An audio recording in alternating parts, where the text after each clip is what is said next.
Hello YouTube friends, this is Richard, founder of Short Term Rental University, and I am delighted to be reviewing Casa Al Mare Sea Cliff Dream Retreat by Jennifer. Jennifer paid for our Airbnb listing review, and I'm going to go on the record as saying this is the nicest Airbnb I have yet to review. I want to stay here. It is lovely. It's spectacular. It's world class. Jennifer, fantastic. That said, I think there's a lot of things that you can do to improve your Airbnb.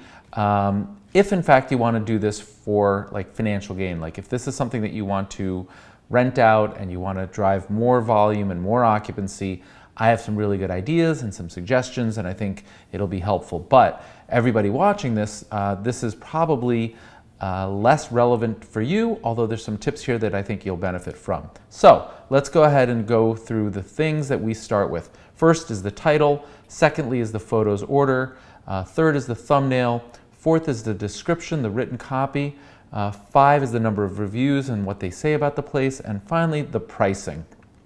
So let's go ahead and get started with the title.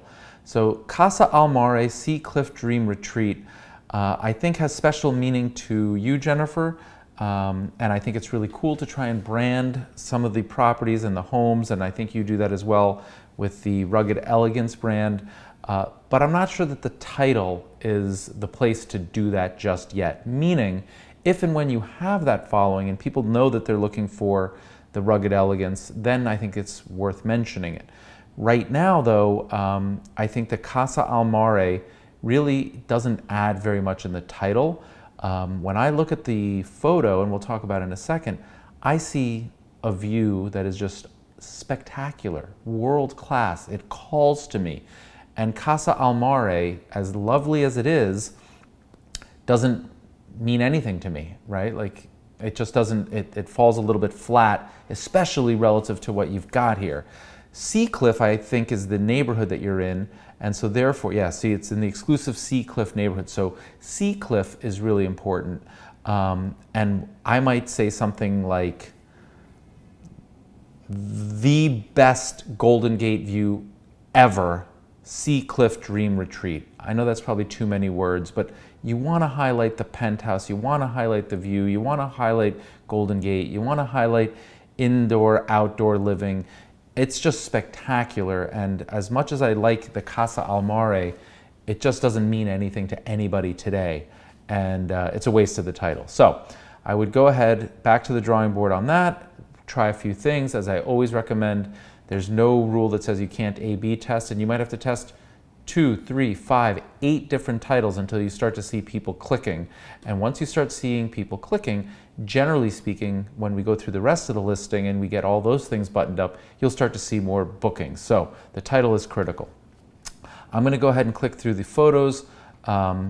For everybody who's watching, and Jennifer, you know this, Jennifer has 2 different listings. We're really going to review the whole house right now, but she also has another listing which is just the top floor, and there's far fewer photos, but we're going to go ahead and focus on the entire home. So give me a second here as I click through the 42 beautiful photos and lose myself and start to dream. If I don't come back, just, Charles, you pinch me, okay?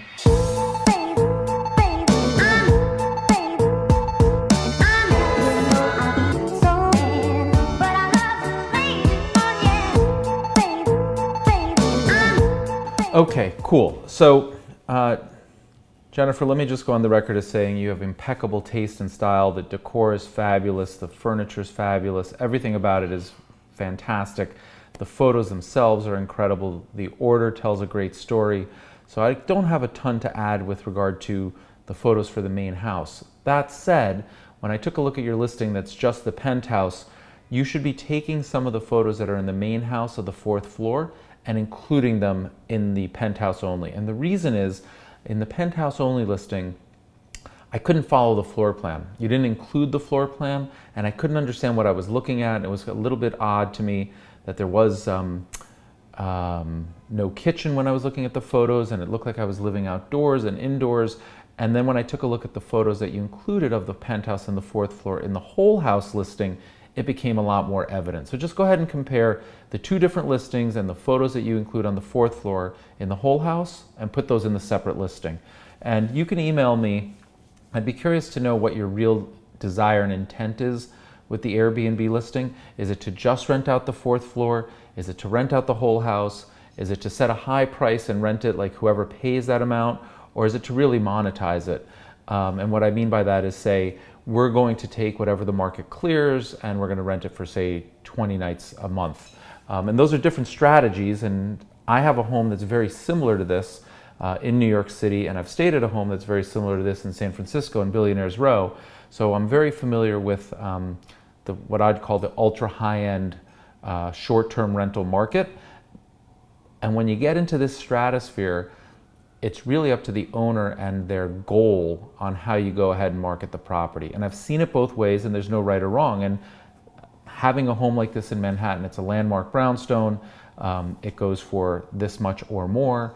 And we have different strategies. There's been periods where we say we're not going to take less than this amount, and if it sits vacant, that's fine. And then there's other times where we say, you know what, we want to have as much income as possible. Let's lower the price as much as we need to get 20 or 30, 20 days out of 30 booked. And by the way, it's still a very high price point, right? It still makes a significant amount of income every month. So I'm not sure what your goals are here, but as it relates to the photos, take some of the photos from the 4th floor, put in the whole house listing, put them over in the individual floor listing, and I think that'll help a lot. A couple of quick things when it does come to the photos. I think it's marvelous. I think it's gorgeous. Here, I might indicate something in the title here about the penthouse bedroom. When I look at this, I question about, are there any shades, not for privacy, but for sunlight, or am I going to wake up at like 5 in the morning? I've also been to San Francisco. I love the city, and I know it can be cool. It's like coming off the bay, the chill. I wonder about being in this penthouse, whether it's warm or is it always cold, and so you might want to address that. And if there's supplemental heat, or it doesn't get warm because it's got the greenhouse effect, whatever it is. But knowing the city and knowing what it's like to be surrounded by glass, some thoughts that come to my mind are ambient temperature and sunlight, and the people that you're attracting at this price point probably are traveled well enough, and those are similar questions as well. But this is just spectacular and beautiful. I love the decor. I love everything. This photo here, number 8, on a foggy day, I guess what you're trying to show is like the good and the bad, but it doesn't really add a ton of value, especially relative to number 9, which is, you know, with the view and at night and the fire pit, and it's great. You might want to take this shot again, but do it landscape. Right now this photo's portrait. Try and get a great shot when it's a nice night, and do it landscape like everything else. I do want to just point out, I mean, these views are spectacular from all the rooms. It's just amazing. The photographer did a great job. I think they're Airbnb certified, if I'm not mistaken. This wall here, I think it's all like leather or suede or velour. It's just gorgeous. And the color of the couch, I have a similar color. It's just very, very well done. So kudos. Very inviting, very clean, very modern, with that rugged elegance aesthetic. I love the hardwood floors. I don't know if they're walnut, but looks great. I love the interesting ceiling and the lights. It's fabulous. I'd love to stay here. It looks like you have a Gaggenau induction in island range and 2 stove, so it's like a gourmet kitchen. So I think this is just really, really well done. And for the rest of the audience that's watching this, I mean, this is the height of modern design, clean, aesthetic, functional. Try and do what you can with this same sort of color palette. I mean, it's just really, like, this should be an architectural digest. So Jennifer, really well done. I'm just trying to see if there's any other suggestions that I could make to you and that the audience could learn from. Here you can see the wall unit is filled with like personal items that have some artistic value, but it's not cluttered. It's just clean and very nicely maintained. I like this photo. This is a nice artistic touch where the photo of the mirror is showing the reflection of the Golden Gate Bridge, and there's light on the pillows. So we can all do that, right? We can use the artistic angle of shooting in a mirror. The orchid, the coffee bar. Let's see here. This photo I think looks a little bit different than the rest, and I just don't know if it's that the landscaping is a little bit Spartan, or it just is inconsistent with the quality of the rest of the house. And I'm just not sure what you guys plan on doing it, but maybe putting some seats out here, or an umbrella, or more plants or potted plants or trees. It just looks a little bit out of place relative to everything else. And let's see here.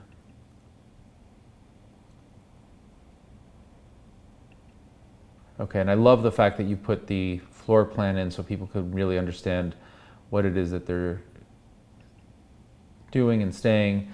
And so the photos are great, the story is great, I think it's a magical place. There's a couple of photos that can be improved, and I think for the audience watching this, the main thing here is to like try and do something like this in terms of decor and throw pillows and accents and making it lived in but clean and not cluttered.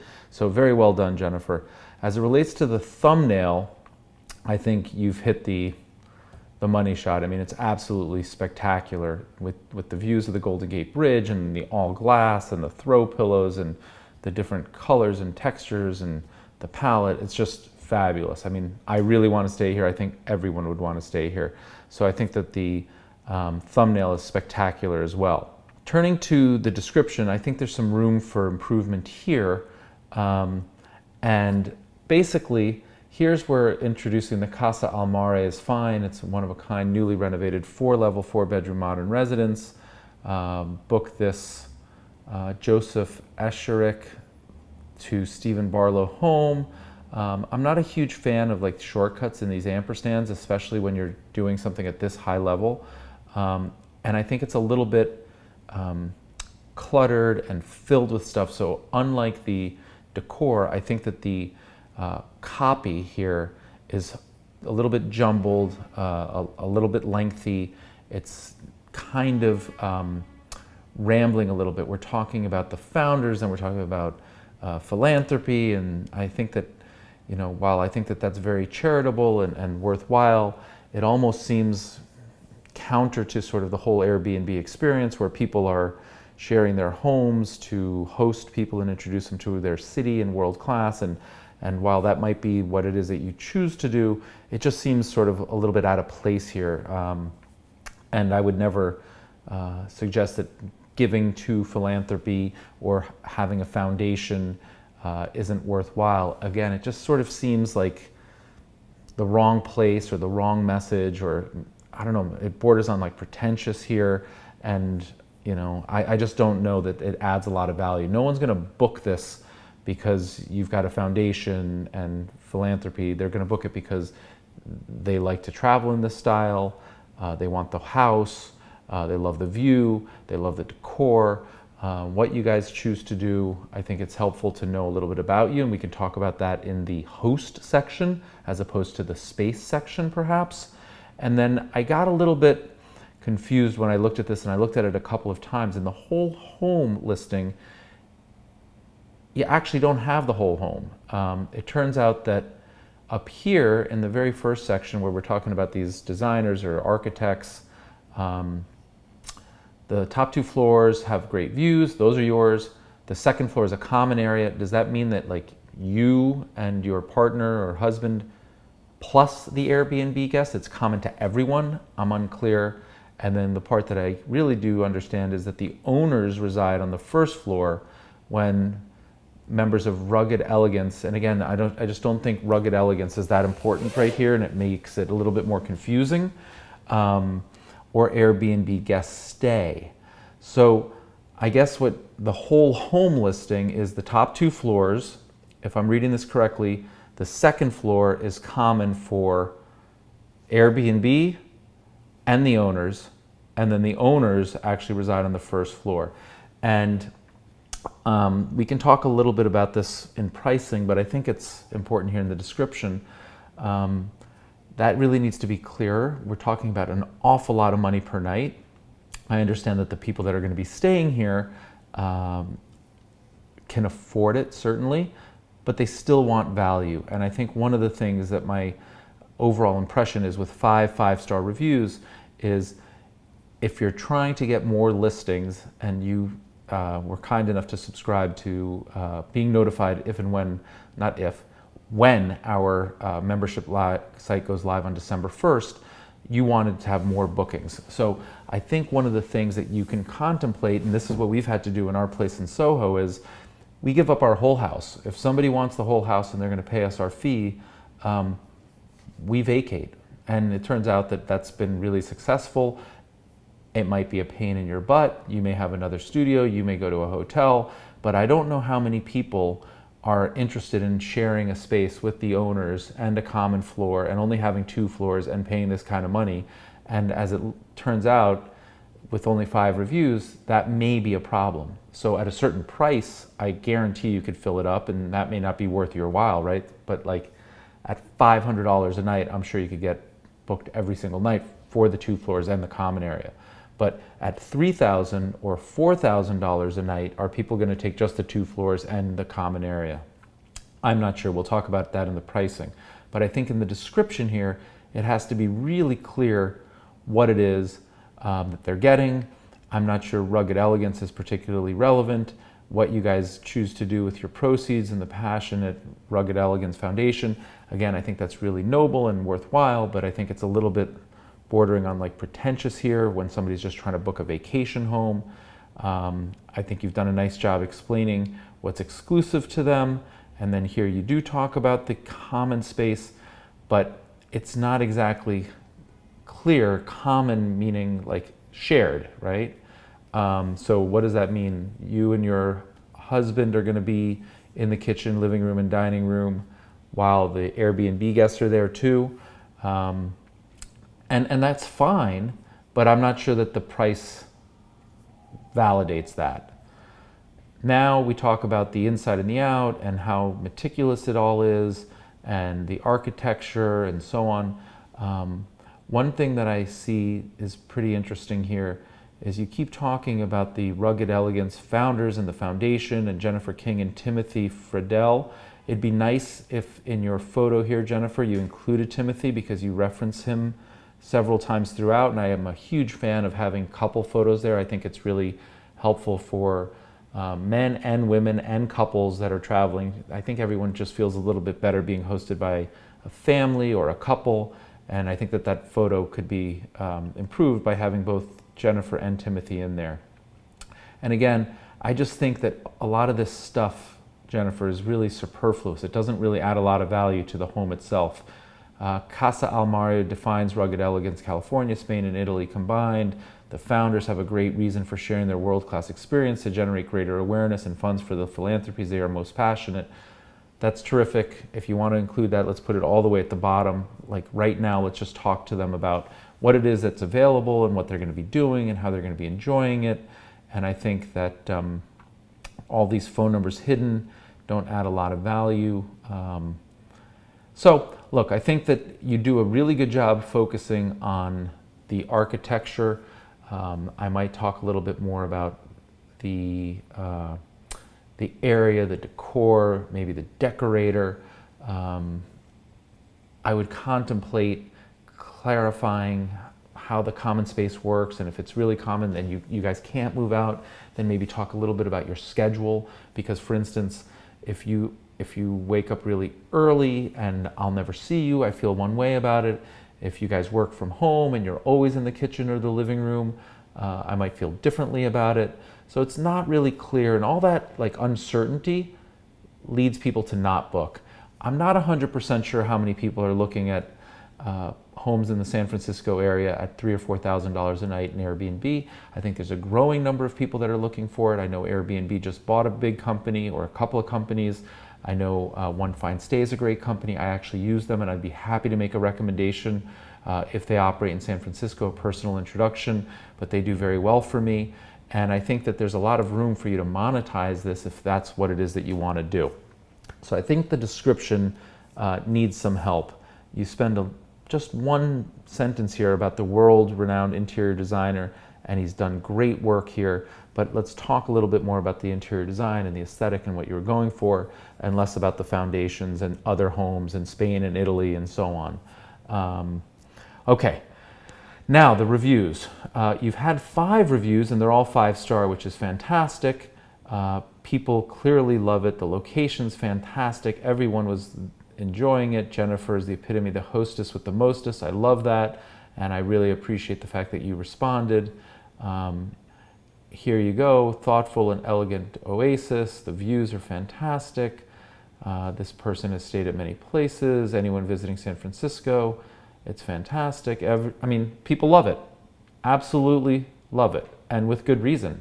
There's absolutely nothing better. Like I said, I've been in a home on Billionaires Row that's similar to this, and it's gorgeous, and yours is great. So I'm not surprised that you got 5 great reviews. I would encourage you to respond to all of them. It just shows that you're involved, and it looks like these reviews all happened since September 2017, so this is probably a pretty new listing.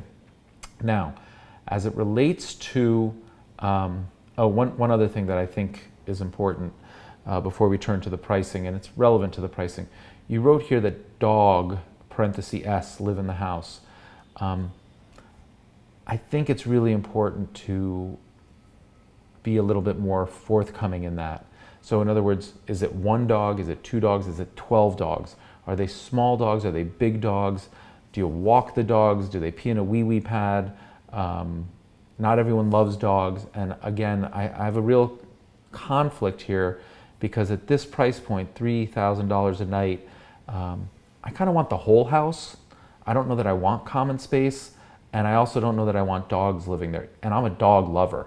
But when I'm on vacation, I don't want somebody else's dog barking. I don't want somebody else's dog, walking or disturbing me. So I think part of the issue that you may have here is not really being clear to yourself, and therefore not clear to others. Like, what is your goal here? Do you like co-hosting? Do you want to meet other people? Do you want to try and make some money? And if you rent it 2 nights a month, that's okay as long as you get your price. Or are you really trying to get as much money as possible, in which case you might consider vacating, or some hybrid, in which case you can just lower the cost and you'll get more people staying. But I need a little bit more of your why, like what's the why, so that you can really get what you want. I think the strict cancellation is smart. 1 night minimum stay, I think, is smart. And let's turn to pricing now. I think that the challenge on pricing is I don't know how many people are looking to spend $3,000, $4,000, $5,000 a night on Airbnb. I personally have gone with my connections and friends at One Fine Stay. We get that amount on some nights. On some nights we get more. On many nights we get more. But they have a whole network of travel agents, luxury concierges, all sorts of people that focus on coordinating transportation and lodging for the super high-end guest, and they lean on that relationship tremendously. 2 additional thoughts as it relates to pricing. I think your cleaning fee is very low relative to a home of this size, and also relative to the cost. So I think that there's probably a more fair cleaning fee that you can charge. And then I think your security deposit is very high. I think $1,000 is more than enough. Don't forget you have insurance in your home, and Airbnb has insurance. So the security deposit of $5,000 just seems very high to me. And I think if you wanted to experiment with the price per night, let's just say that you want to stay in your home, you want to maximize the revenue, I would do something like figuring out what price clears the market. And it's really easy to do that. Just start at $1,000 a night or $750 a night and see how much you book, and then bump it up to $1,000, and then $1,500, and then $2,000. And you may find that the sweet spot, I'm making this up, is $2,500 a night. You book 15 nights a week, a month, which is all you want anyway. And now at $2,500 at 15, you're making whatever that number is, thousands of dollars, tens of thousands of dollars a month. That's exactly what it is that you want. But going really high and then not getting enough revenue isn't a great idea. The other thing I would mention is when I looked at the thumbnail of your listing, it's probably the Airbnb base price, and that says 4,700. And yet when I click on some of these dates, it's actually significantly lower, 3,086, 3,680. So you're using some dynamic pricing. I'm not sure what it is. It's probably something like dynamic, Airbnb's dynamic pricing or beyond pricing, but I'm not sure how well they perform in this sort of price range. So I would start with your own experimentation, and the key thing is the thumbnail price, the base price must be lower than the actual price. You never want it to be higher. You're just going to scare people away.